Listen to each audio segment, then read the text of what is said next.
I just had to do it. Hello, everyone. This is Lee Andrews, and this is another Live with Lee, and I am so excited about today's entire lineup, starting with this live broadcast, talking about the evolution of someone's career from restaurant server to his first user experience role. And unlike most of these types of broadcasts, you're going to see all three components of what happened for this to happen. So we've got Gregory's recruiter, Chrissy Andrews from Vitamin T, and we've got Dennis Covington, the hiring manager from the Container Store, who saw something in Gregory to transform his life. But before Gregory came in contact with Chrissy and Dennis, he had to do some work. And so we're going to talk about today what I really want our audience to walk away with today is a little bit of hope and realizing that you can't do anything on your own, that it really does take a community. How do you build that community is really all about Gregory's story.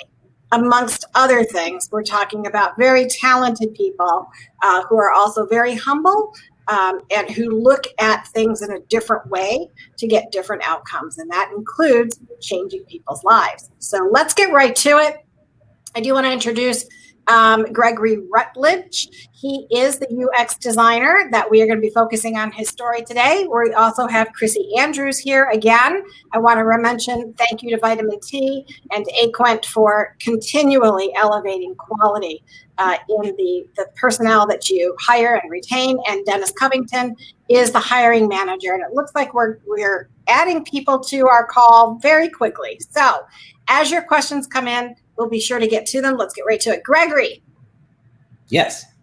You and I met online on LinkedIn after you posted a scathing remark about recruiters and not just staffing industry recruiters, but recruiters in-house as well, that all of them were pretty much of no help. And then you and I got talking and I said, whoa, wait a minute there. Let's just think about where things happened. But it's your story before that I want to hear. Where were you before you and I spoke and you met Chrissy? Where was your life? So where to start? There's a lot to this story, but I had accepted a job as a barista supervisor a few years back, and that brought me to the tech industry. So I was working at a software company named RealPage, and through the experiences that I was creating at what they called the Boost Bar, their Starbucks inside of their company, I got noticed and brought on as an account manager. And I was there for a little while, and it was a great big fail for me. My pride got in the way, and I fell pretty fast. So restaurant after restaurant, Michael's, there was a lot of jobs that I tried out some different things, and I decided that IHOP around the corner and going back to serving was the thing to do, because I know I'm good at that and I can control my income based on my service that I give. And when you know that your income depends on the user experience that you create great experiences. So I was at IHOP for about 2 weeks before the area manager approached me and asked me if I wanted to be a corporate trainer.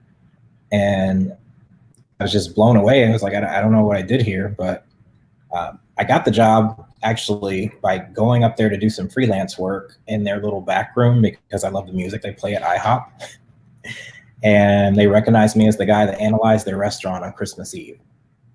So they offered me a job, and I took it as a joke. I was just going to do like 2 or 3 days a week, and I was working at another restaurant at the time, and it just kind of made this transition. I didn't know there was that much money at IHOP. So that's where I was before I met you. And you're right, I did post a pretty scathing review of recruiters, but I found that being my authentic self on LinkedIn was getting me more attention than trying to fit into a box that I don't fit in. And so when I was honest, it went viral, And that's when you met me or reached out, and I was educated on what goes on behind the scenes and what the net promoter score is for most recruiting companies and what y'all's was. And you introduced me to Chrissy at Aquient and Vitamin T and George, both amazing. And I felt treated like a person for once. They got to know who I was. They put me in an interview with someone that had 15 years experience so that they can screen me as well and find out where exactly I would fit, so that when the fit was made, it was right. And it wasn't just forced so that they could get commission or whatever. So that's where I was at before. We're not paying you to say that, right? Chrissy is not paying you to say any of this. And I think that's important to say. Nobody's getting anything out of this. So, I mean, this is just me being real. It's been an awesome experience. Thank you. So before we get into Chrissy and Dennis, I want to understand, you have some natural abilities. You have what we call your essential self really came out. This is what you were born to do. You are an illustrator. You're an artist. You're a designer in your own right. And so what led you to user experience? A peanut butter jelly sandwich, an open mind, and a lot of research. So I was on a performance improvement plan, which I had no idea what those were. I didn't know it was a warning to go look for another job. And you can't survive it no matter what. So I'm on a PIP and I'm at my desk. I'm trying to follow all these rules that I thought I was following anyway. And it just seemed like I was fighting a losing battle. So I said, screw this. I'm going to go make me a peanut butter and jelly sandwich because I'm going to lose my job anyway. And I went and made a peanut butter and jelly sandwich, and that's when I met Ty Griffin, the director of UX at RealPage. He recognized me from the Boost Bar, and he asked me how I was doing, told me, we had a talk. I haven't seen you at the Boost Bar. Where are you now? I told him all that story about how I transitioned, and he's like, how would you like to make $100,000 a year? And I'm so used to being approached for multi-level marketing that I just told him, I said, no, I'm good. And I walked away.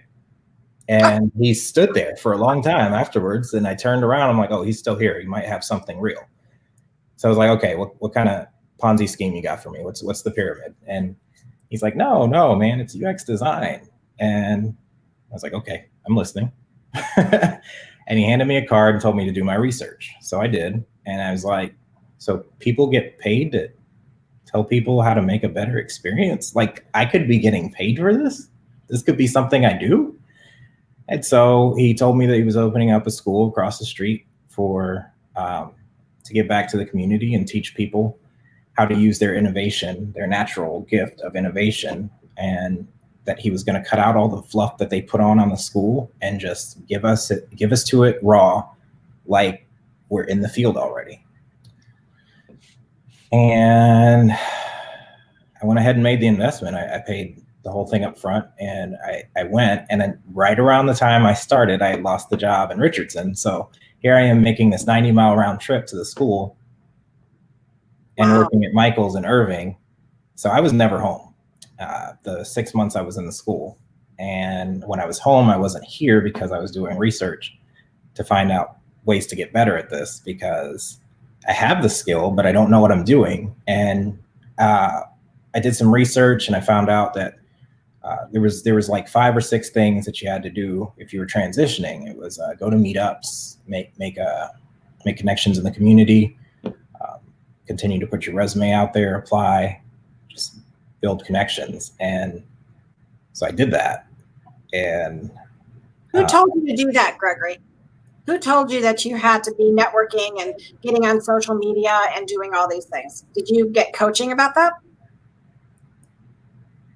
So I did a little research online on the best way to break in, and I kept getting this consistent from recruiters that were actually spending some time but just didn't have the roles for juniors. They would tell me, you're doing all the right things, just continue to put yourself out there, make connections, go to meetups, do freelance work, do volunteer work. So there was a little coaching before, but it wasn't as clear as when I met y'all. and I got backstory and educated and placed with someone that was in the field, and really, I felt valued. Like, they really care to put me in a place where I will be of use to the company. And since working with Dennis, I've had a lot of bad experiences with management and toxic environments. And I got to say that working with Dennis is one of the best things I've had since 2006, when I was working at Cheddar's, and I had 3 male managers that reminded me of dads. And they all kind of tag teamed on helping me improve. And Dennis does this in a different way. He, I don't know, he believes in me. He helps encourage me when it comes to what I'm doing, and he acknowledges the work that I'm doing, and continues to encourage ways to foster my creativity. And he's very humble, understanding, and I don't think I've ever had management quite like this. And I'm really grateful that this is where I landed. It almost feels too good to be true. Okay, that did it. All right. Things are going to get emotional around here. So, Chrissy, then you come in. You, how did you find Gregory? Did he find you, or did you find him? So I actually knew of Gregory. Gregory, you might not even know this, but I'm on LinkedIn all day long. And so Gregory is super networked. He was very active on social media. And so I kind of already knew who you were before we even spoke. And I believe you spoke to one of my colleagues, George, who eventually said, you need to talk to this guy. So that's really how we got connected. But yeah, I recognized his picture and name from LinkedIn. Nice. And so you reached out to him then, is that right? Did you reach out to him initially to make that initial introduction? And so this is really interesting. This is really interesting because so many people don't realize how important LinkedIn is and that networking online is. So great insight there. So how did you reach out to him? Did you call him? Did you email him? Did you get him through LinkedIn? Yeah. So even to kind of rewind a little bit more. So Gregory had first had an initial conversation with one of my colleagues where we put them through the traditional, interview of what's your background, what are your job preferences, and then we obviously take a step further at Vitamin T, where we get our talent on an expert interview, where Gregory actually spoke to a senior UX designer who's been about probably 45 minutes or an hour talking to you about what it is you like about UX and what your long-term goals are. And it's not because we can't have those conversations, but at the end of the day, I'm not a UX expert. If I was, hopefully I'd be working with Gregory and Den at the Container Store. But, we really like to take that extra step so that we are putting Gregory in a position where it's going to, match his short-term, long-term goals, where he's going to be set up to be successful. We never want to put someone in a position where they're overwhelmed or, they can't handle the work. So we really wanted to understand Gregory's experience and capabilities and make sure that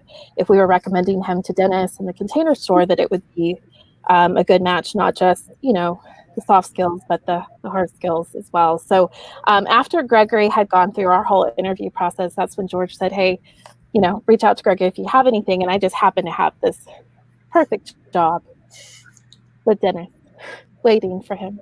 So isn't that really good timing? It's really good timing. So it's interesting, though, with Brian Sullivan. Well, first of all, Brian Sullivan, if you guys don't know Brian Sullivan, connect with him. He is the founder of Big Design, which is a huge UX conference in Dallas. And I spoke there, I think, the first year that it happened. So Brian's saying that networking is a contact sport. It sure is. And before I forget, I am going to butcher this name, but I'm going to do my very best. Let me get my glasses on. Shashinkan Akula. She is giving Gregory's all kinds of thumbs up, and Matthew Feldman just says some of his favorite people are on this call. So But Gregory did not come to us with a lot of experience. What was that job description calling for, and how did you represent somebody with such a junior level capability? Well, that goes to Dennis, who was really willing to be a mentor and bring someone in and take that time to mentor and train someone.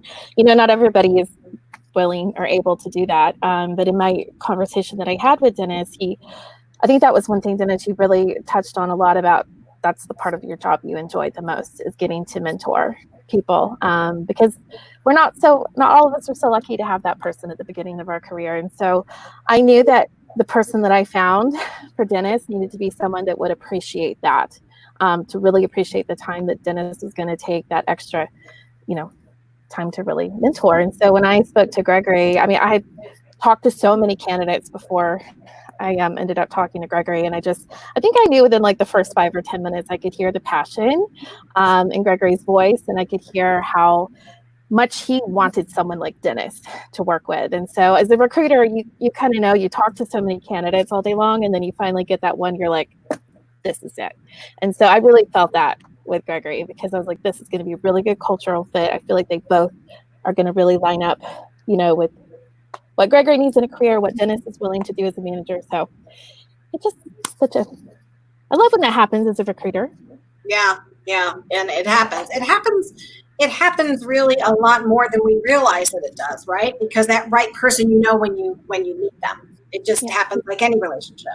So now, how did you get the opportunity with Dennis? Did Dennis already have an idea of what he wanted in a candidate, or did you help him shape that a little bit based on what you know about UX and other factors?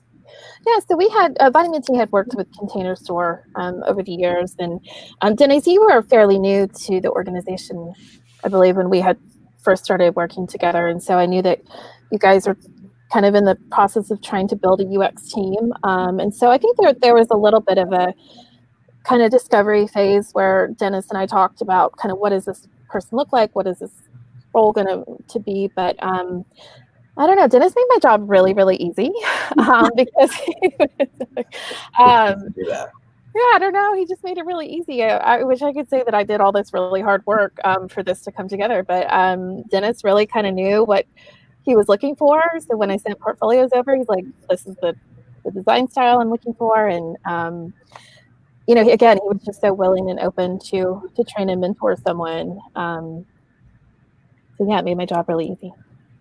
And so one more question for you, Christy, before I move on to Dennis. So Chrissy, you had Gregory go through the expert interview. Did that expert interviewer come back and say, what did he say, or she? What did they say that gave you the inclination that he was ready to step into even a junior role? Yeah, well, they looked at all of his skills within UX, and kind of I shared the job description with our UX expert, and they basically said, yeah, Gregory, I feel like could totally handle what Container Store is asking for. But really, this is not at all to discredit Gregory's amazing skills, because he did come out of school with an awesome portfolio. He wouldn't have even gotten in front of Dennis if it wasn't for his portfolio. But it was really his attitude and his personality that, not just for myself, but even for our expert interviewer, was like, I would trust to put this guy in front of anybody, because our talent are a representation of our company, they're a representation of myself as a recruiter, and sometimes the skills you can learn on the job if you have that right attitude, and you are willing to work hard. That goes more sometimes than the skills, so I think that was the thing that the expert interviewer and myself really saw in Gregory, that he's got the right attitude and drive, that we felt like whatever we put him in, he would figure it out and get there. So yeah. And so Brian Sullivan is also chiming in again. He says, as a hiring manager, some of the best hires were people that I hired for potential and fit. And he also said, Chrissy, that you're underselling yourself, so work on that. I think you two are fans of one another. Well, who wouldn't be, right? So, all right, Dennis, you're on here. So you are the reason, right, that that your need, your requirement was the reason that Gregory has this opportunity available to him, right? So how did you craft this? This is a small UX team within the side of the organization, correct? If I understand correctly? Yeah, they're really, it's a growing UX team. We had some UX designers, some digital designers prior to my hiring, but my position didn't exist prior to me coming on. And one of the reasons why they didn't just go kind of with a senior level UX designer and they wanted a manager role was because they knew they needed a process.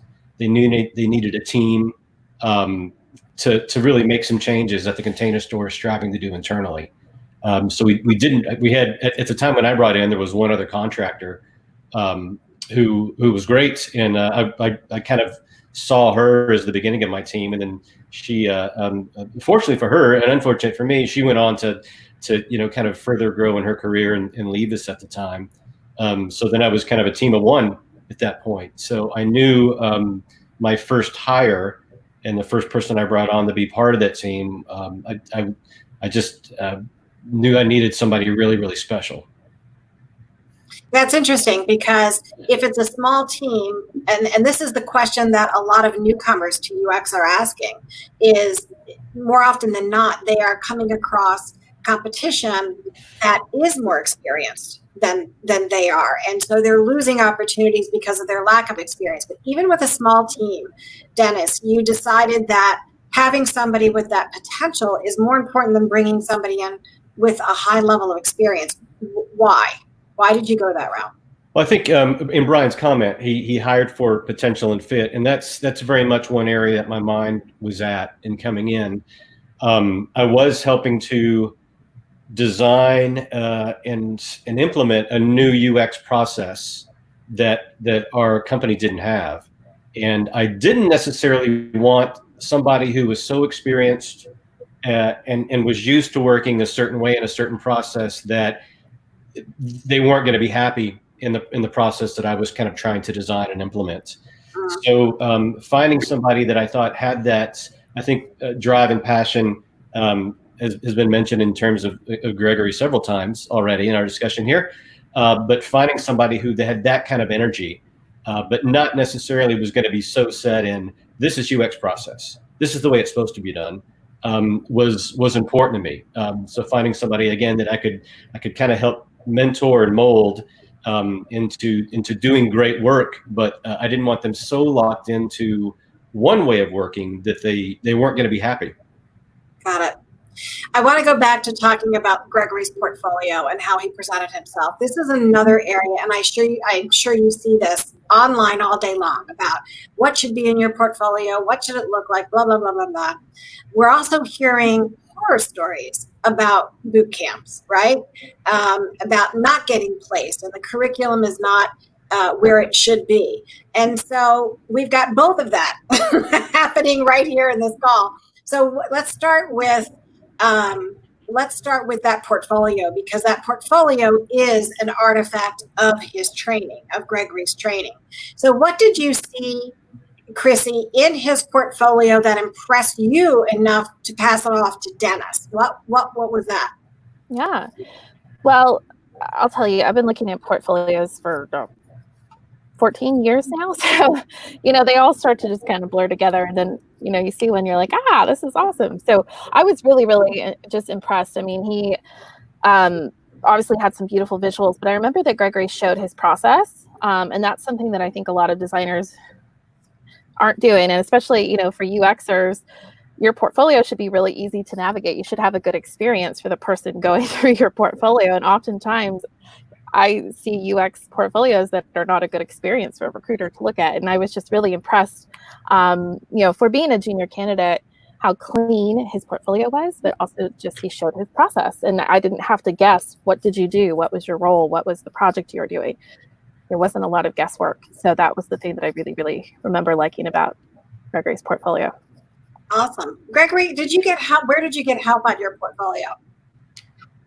Wow, that is a loaded question. So I reached out to a couple people on LinkedIn before I even knew who they were. Brian Sullivan was one of them. Oh, He led me to one of his sites that had some stuff on it, and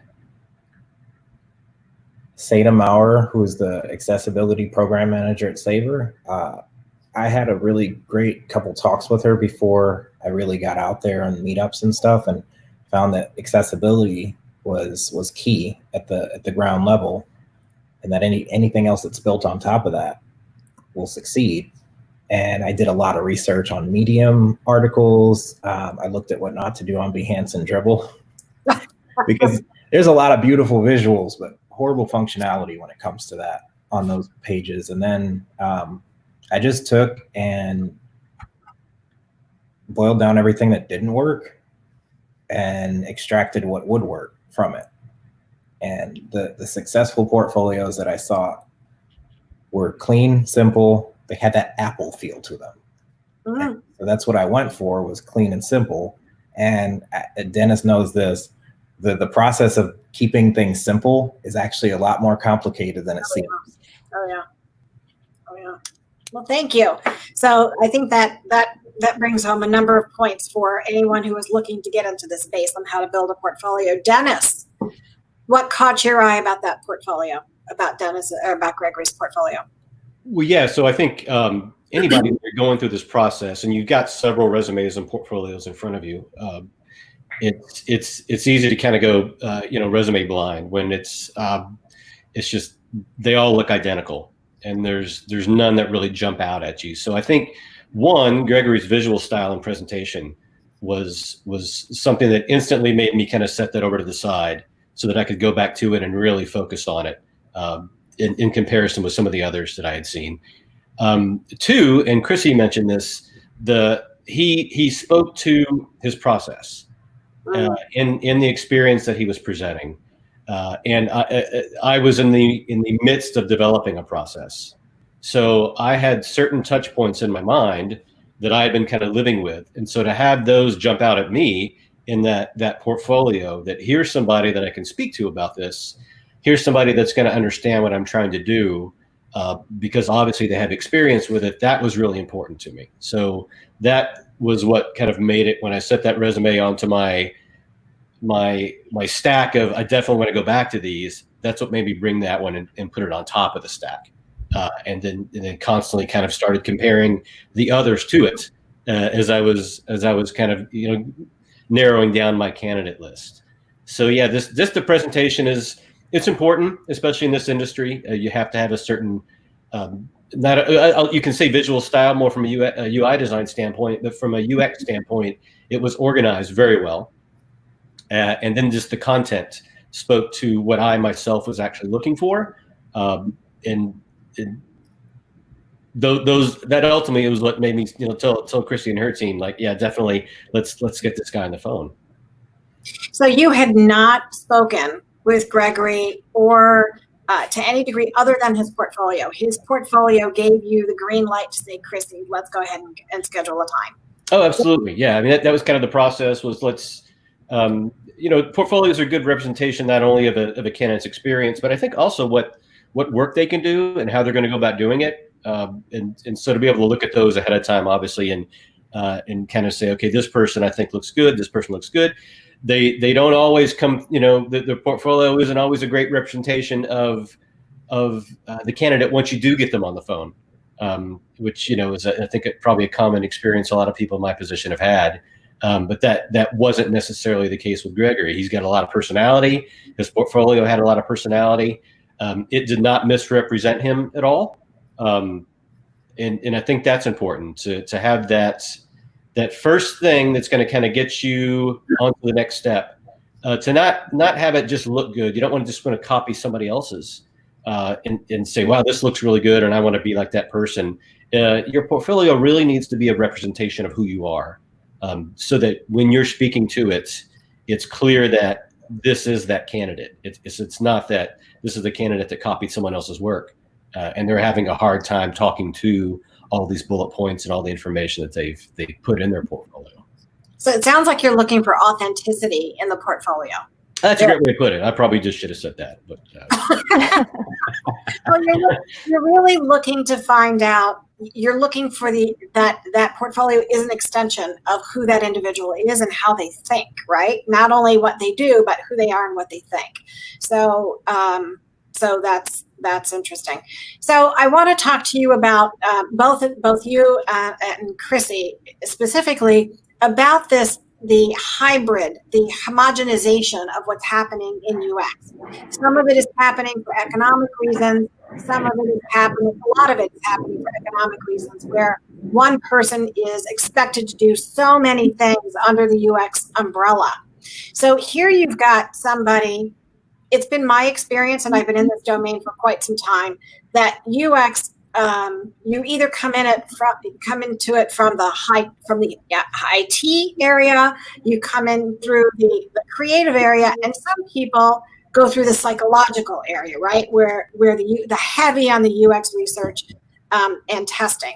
So Dennis, how are you looking at all of these facets under the UX umbrella, and where do you see Greg really fine-tuning his capabilities under that UX umbrella? And are you looking at more of creating hybrid people in this space, or are you ever going to be looking for very specific research and testing? How does that look for you? Yeah, I came to this position from the advertising industry for many years, so kind of doing work at various advertising agencies, and there's a very definite split between UX and visual design, and so now coming and working for in this e-commerce and design tools company where I'm at now, I do find a need really for it's hybrid person. Makes it seem so weird, like at a horror movie. But it having somebody with those two skill sets, where I'm very much a user experience, information architecture kind of guy in my history, not a trained visual designer at all, although I can hold my own up to a very small point. Because of that, I did need somebody coming in that had a strong passion for UI and visual design. But I also, because it was going to be one person helping me out on quite a range of projects, I did need somebody who I knew I could also hand off UX work to, and to be able to separate. And this is something I'm working on with Gregory, between not designing too hard in the UX phase, but really kind of following that user experience process. And then when we do go into design, that's when you really kind of let those creative juices flow. And it's not a definite line at all. Certainly on my UX documentation, I'm suggesting some design a little bit, and so you can kind of get it up to a certain point. But because of that, and hopefully I'm speaking to your question, to have both of those skill sets and knowing when to shift a gear from user experience into more UI design, I think it's important, and knowing when to focus on each of those verticals is also important. I think I said the same thing 3 times through there, so hopefully I stuck the landing at least once.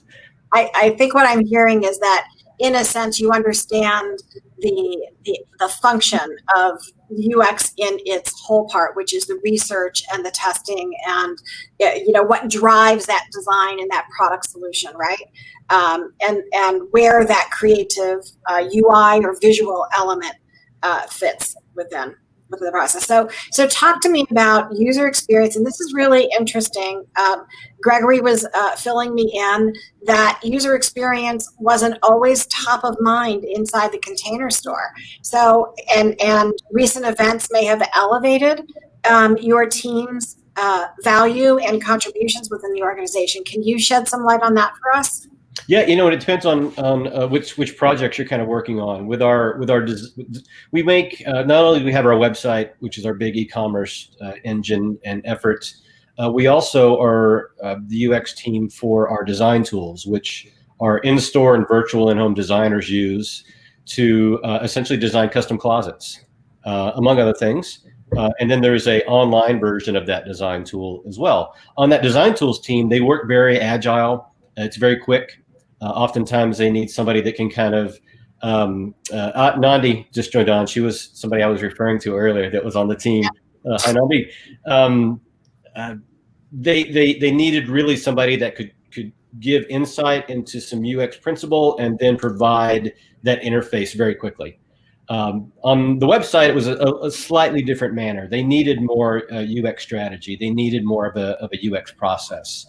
I'll call Nandi out again. I came in as she was working on a rather large scale project.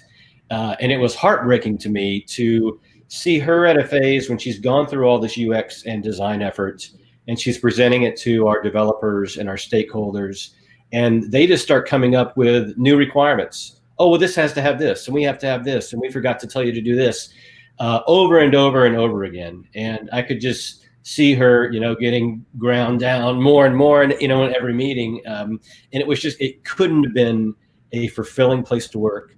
It has to be very just difficult to be professionally in that kind of situation where you weren't set up to succeed. Now, here we are in the age of COVID, where our e-commerce focus has become so important within our company. We have to close stores. We have to go to curbside pickup, by appointment ordering. People can't go into our physical locations anymore to buy their closets, to buy their storage needs, to buy things for their kitchen and bath. And so a huge amount of internal focus within our company was focusing on the web team, and suddenly our priorities changed of what types of projects we were focusing on, but it had to be a smart development, and because there was so much riding on it, and we couldn't kind of make the mistakes of the past of we forgot that we have to include all this. We had to have then that process. We were having requirements discussions, and not moving on to the next phase until we got a listing of everything each of our individual projects had to entail before we went on to UX development, and certainly before we went on to design. And that was even having requirements and doing requirements documentation was fairly new in our company. But when you sit down and you're talking to our high-level developers and saying, okay, well, we've put this document together to help you when you're writing your development stories. And they've really taken to it. They're like, why haven't we been doing this all along? And it's such a basic thing. I think probably for a lot of people on the call that, requirements are fantastic. There's a reason why you do it as part of your discovery process. So you're not doing your UX design in the dark, and you're certainly not, like Nandi was doing, essentially doing visual design in the dark. And it's the way we've been moving forward. So I had hoped to have a big presentation internally with, here's my new suggested UX development process where we have our phases. But it just kind of became a trial by fire where there was no time for that. It was, let's just start with this next project, and we're going to keep doing it as we move forward. Okay, that's great. I want to take one step back from how you got to that requirement stage, right? Introducing these are the requirements, and let's think about user experience in the whole sense, not just in a partial sense. So you've got Gregory, a team of one, and Nandi. Yes, hello, Nandi. She's actually going to be on a live call with me in a week. And Brian, I've got in another week after that.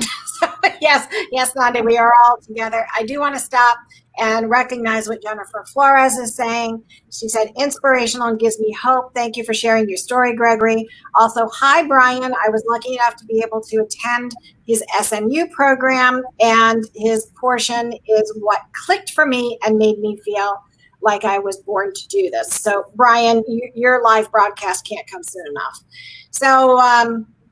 So Dennis, you know how to do that. You intuitively and through your experience, you know how to get a company to think or to change their thought process and how to develop products, digital products, right? How do you coach somebody like Gregory? How do you express that to Chrissy and say, we're launching this? This is a hole within our organization, and this is how I'm going to close that gap, how I'm going to close that hole. How do you do that with Gregory? It's well, and I with Gregory especially, I had the benefit of kind of having a documentation of my thought process and describing what needs to happen in stakeholder interviews, and then how that then informs the requirements documentation, and how that then informs our UX documentation, or the next step in from a UX process, what we wanted to do, then how that informs the designs, and then all of it helps inform our developers in kind of knowing what the end project needs to be. With Gregory, a lot of it was, and I as a manager, I don't want to be somebody that junior level is my assistant at all. To me, it's so much more important to get them to a point where they can do the work themselves, and then you kind of help guide as they go along.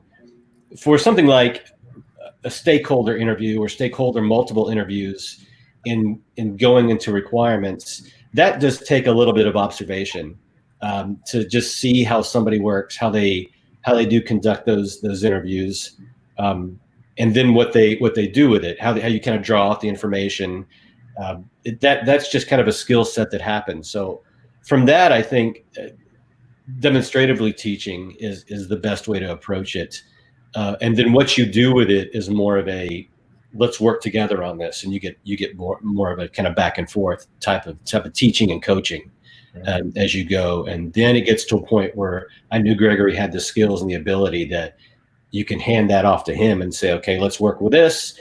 Let's get together repeatedly, kind of talk through whatever issues before presenting it to anybody internally. So it just becomes our own little back and forth process that nobody else really needs to know about, but it helps us as a team work better together. And so at that point, what I'm hearing you say, there's a lot of preparation that goes on behind the scene between you and the individual, between you and Gregory.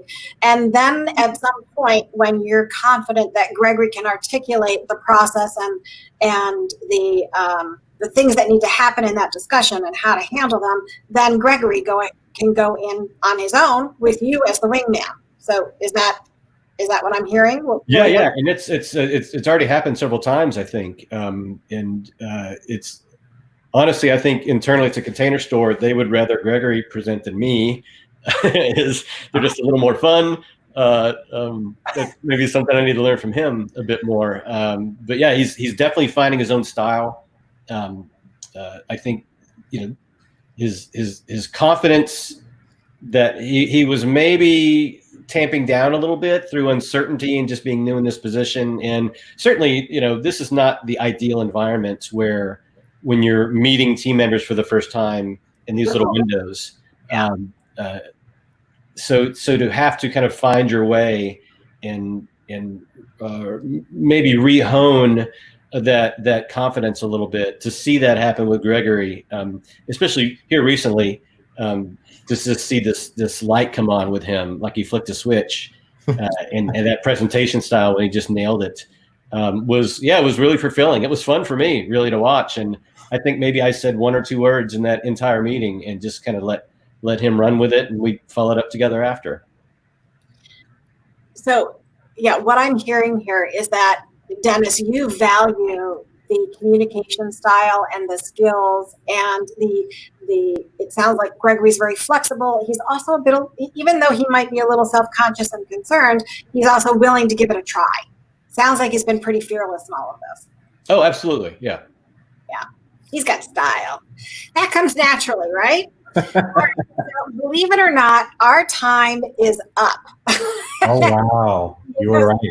It goes very, very fast. And so I want any closing remarks from you guys on what is your best advice to a junior UX designer in moving forward in their career. Chrissy, let's start with you.